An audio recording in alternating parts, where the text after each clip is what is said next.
អង្គុយសុកសុកស្រាប់តែនឹងសុំលេងមួ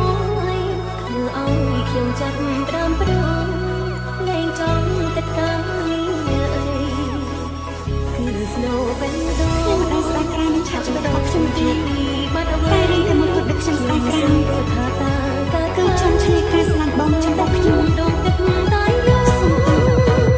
ស្នេហាមួយនេះមិននឹងសង្ឃឹមមកនឹងទុកពេលដូចជាខ្ញុំស្ដាប់អាចសាំបេះដូងក្រ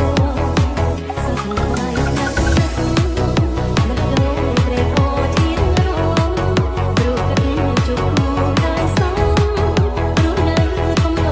ថ្ងៃមុខមិនដូងបាត់គ្នាវាយំរកគ្នាវាថ្ងៃនេះតែខ្លាំងតែចាប់រំអន់វាជួបទៅអូនស្រឡាញ់បងមានកំដរចង់រូបបានសោកតែបងបែរឲ្យចិត្តចិត្តរងទឹកទ្រង់ក្ដីខ្លាំង អ្នកល្មមឈប់យំសងសើស្ងៀមស្ងៀមហើយប្រឹងដេកទៅឈប់ស្ដាយឲ្យខ្ញុំទ្រង់ដើរព្រោះនៅតែខ្ញុំដែលស្ដាយក្រានឆាប់ទៅរបស់ខ្ញុំទីតែរឿងតែមួយគត់ដឹកខ្ញុំស្ដាយក្រាន